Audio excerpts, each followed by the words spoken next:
Covered in blood, my high school freshman daughter, Becky, who was supposed to have gone to my husband's family home with him, returned home bleeding from her forehead. I screamed in shock, and after hastily treating her wounds, I immediately contacted my husband, Ryan.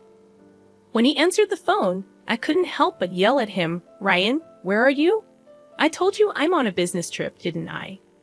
I was stunned by his unexpected reply. A while ago, I had seen him off with Becky 5 days earlier, heading to his family home. Before me stood my daughter, seriously injured. Seeing my confusion, Vicky told me a shocking truth. My name is Kathy Hansen, a 40-year-old part-time housewife. My husband, Ryan, the same age as me, is a salesman who visits various schools to sell high school teaching materials. He always says trust is important, looking so cool being diligent and proper. Mickey became a high school freshman this spring. Once a clingy child who couldn't leave my side, she's now so responsible that she cooks dinner while waiting for me to return from my part-time job. Life was peaceful with my husband and daughter, but 5 years ago, my mother became bedridden due to an internal illness. Since then, I've been busy juggling caregiving and my part-time job, unable to manage a visit to my in-laws except during the Christmas holidays. During such times, Ryan was safe, jokingly saying, "Don't overdo it. Aren't you lucky to have an understanding husband?" He would go to visit his family home alone, and though I felt terrible, I was grateful as I was overwhelmed with caring for my mother. 3 years ago, my mother-in-law passed away suddenly in an accident. My father-in-law, who was very close to her, became deeply depressed, and Ryan's visits to his family home became more frequent. Moreover, Ryan expressed his desire to take his dad on a trip to cheer him up and treat him to delicious meals with each visit. The expenses increased $300 to $500, but I couldn't complain about money as I hadn't been able to visit my in-laws myself. One day, Ryan mentioned the cost of his next visit. "I need $11,000 for my next trip home," he said. I doubted if such a large sum was really necessary for visiting back home, but he never explained the details of the expenses. It must be necessary, I thought, as a way of showing how thankful I am to my father-in-law. I convinced myself of this. However, due to the sudden expense, I had no choice but to temporarily withdraw money from the savings account I had set aside for Becky's school fees. I'll have to skip going to the beauty salon for a while and make sure not to dip into Becky's money again, I decided, beginning to save diligently and gradually returning money to Becky's account. As Becky's exams finally ended and things settled down, my father-in-law said, "I want to see my granddaughter again." "All right, I'll take Becky and Dad to eat seafood as a reward for their hard work." "Really?" "Yay." Seeing Becky's beaming smile, I stroked her head, saying, "Thank you for always being so patient." She never complained, even though she always had to endure and even helped with caring for my mother. I was filled with gratitude. Then, on the morning of their departure to visit my father-in-law, Becky said, "I'll buy some souvenirs and come back." I replied, "Have fun," and we were all smiling. Little did we know what was about to happen. 5 days after Ryan and Becky left for my in-laws, around noon, I was preparing lunch in the kitchen when I heard the front door rattle open. "Who is it?" I shouted, entering without ringing the doorbell. I was startled and headed to the entrance, only to find Becky standing there, bleeding from her forehead. What on earth happened? I let out a scream, almost in a shriek, desperately looking around for Ryan, but he was nowhere to be seen. Trembling, my eyes brought Becky inside, and I immediately called out to Ryan, "Ryan, where are you?" "I'm at work. Didn't I tell you that I left for a business trip the day after taking Becky to my parents' home?" I was confused, having heard nothing of this work, and more importantly, Becky had come home seriously injured. Ryan hung up quickly after saying, "She probably just fell. Don't take it too seriously. Girls her age tend to exaggerate." I couldn't possibly accept such a nonsensical story. While attending to Becky, I asked her, "Why are you injured? And did Dad leave for work?" Vicky, her face pale, kept her trembling lips sealed for a while. Then she whispered, "Dad." He pushed me. Shocked, I gently rubbed Becky's back as I listened to her story. An unbelievable truth was exposed. Ryan had been keeping secrets from us, and he had injured Becky when she discovered them. That's not all. He threatened her while she was bleeding, saying, "If you tell anyone about this, next time it won't just be an injury." Becky had managed to escape from my in-laws' house when Ryan hesitated, and my father-in-law returned home. Fortunately, she had some money with her and was able to take the bus back home. How anxious she must have been, hiding her injury all the way here. I vowed never to forgive anyone who hurts my sweet Becky. I was angry not only at Ryan for abusing Becky, but also at the secrets he had kept. After hearing everything from Becky, I was about to call my father-in-law, ready for revenge. I was shocked to see numerous missed calls from him on my phone. "Oh, I'm sorry. I didn't notice the phone while I was cooking. I apologized." "No, it's fine." More importantly, I heard Becky had to rush back due to some urgent matter. "Did she arrive safely at your place?" "That's what I've been worried about, and why I called so many times," my father-in-law inquired. Hearing his words left me speechless. My husband, Ryan, had fabricated such a lie to cover up the fact that our daughter, whom he had injured, had fled back to our home.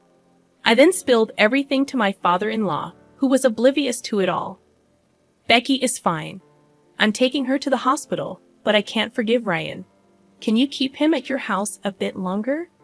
I want to give him a piece of my mind," I requested. My father-in-law immediately agreed, promising his cooperation. He said he would cunningly persuade Ryan to stay at their home for a while longer. In the meantime, I ran around making preparations for a confrontation with my husband. 5 days later, after completing the investigation into Ryan's secrets, I was on my way to my in-laws' house. Just as I was about to ring the doorbell, I saw Becky running up to me, out of breath. "Mom, wait for me. Didn't I tell you to wait at home? I can't just sit around. I have to confront him about what he did to me." I had planned to go into my in-laws' house alone, not wanting Becky to witness the argument between my husband and me. But it seemed Becky didn't want to just stay put. "I think I have a right to speak up too," Becky said, unyielding. Reluctantly, I agreed. I accepted her anger and decided to fight this together. We were greeted by my father-in-law, who was already aware of the plan. Entering the living room, we found Ryan, who appeared to have just woken up, lounging in his pajamas and watching TV. "Oh, weren't you supposed to be on a business trip, Ryan?" Startled by my sudden voice, Ryan jumped up. He started making lame excuses about how he was supposed to go, but then didn't need to. "Well, that doesn't matter now. What I want to know about is Vicky's injury," I stated firmly. "Oh, that clumsy her. Seems like she fell down the stairs and hit her forehead," Ryan replied. I was about to yell at my husband for feigning ignorance, but my father-in-law spoke first. "Enough. I know that Becky's injury is your fault," he said sternly. Becky chimed in, "Yeah, that's right." And I glared at Ryan, feeling cornered. Ryan started to look nervous, but then suddenly seemed to have an idea and argued back. "As if you have the right to talk. You never visited my parents, but I was the one taking care of them," Ryan said, smug and grinning, thinking I wouldn't be able to say anything. Indeed, I had kept quiet before, thinking he was right. But after hearing Becky's story, I knew Ryan's words were full of lies. "Oh, really? Leaving all the housework to your daughter and not spending time with your father is called taking care of the family?" "Yeah, ever since you brought me here, you've been lazing around at home," I retorted, feeling the weight of frustration. "Shut up. This is just a one-time thing. Usually, I'm the one working hard," Ryan snapped back. Watching Ryan boast, I pulled out my father-in-law's account of household expenses that I had previously obtained. It detailed not only the money in and out, but also how Ryan spent his time at his parents' house. "Let me tell you what's written here," I began, pointing to the document. June 10th, gave Ryan $200 for transportation. He lazed around all day as usual, went out at night, and returned in the morning. Food expenses increased because of Ryan's presence. I calmly read out the details. According to this, every time Ryan visited, he lied about me not giving him transportation money and received cash from his father. Taking advantage of my absence, Ryan had painted me as a stingy, evil wife to gain sympathy from his father. How can you not be ashamed of mooching off your parents at your age and getting all sorts of help too? I questioned, feeling sorry for him initially, thinking he didn't have any money and tried to help out. All that was a lie too. Cornered by our accusations, Ryan fell silent at a loss for words. What have you been using all that money for, I wonder? Well, no need to say anything. You're probably just thinking of another pathetic lie. Ignoring Ryan's mumbling, I presented a photo in front of him.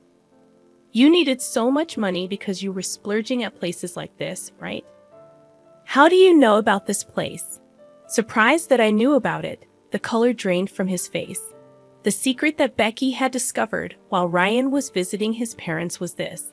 She thought Ryan was diligently caring for his father, but he was actually going out at night and returning in the morning.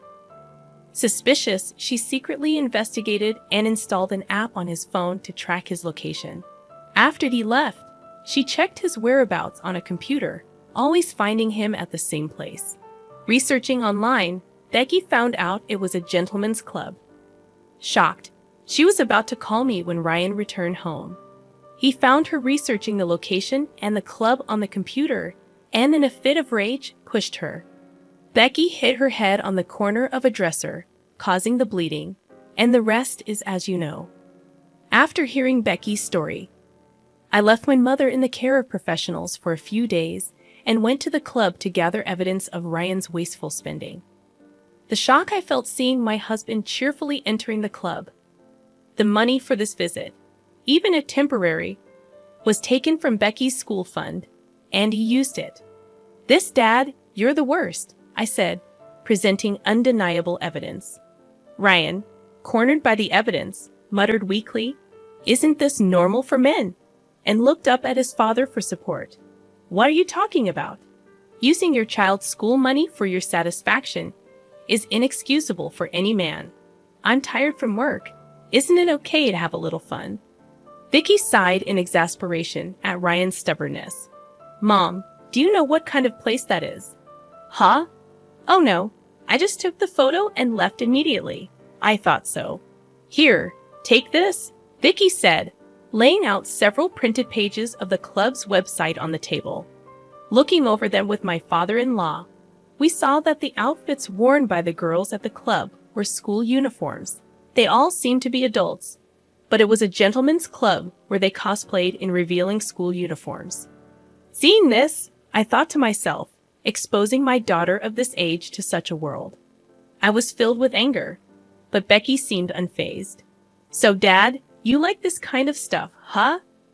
Gross, she commented, handing the papers to Ryan with a shudder, as if the idea was repulsive.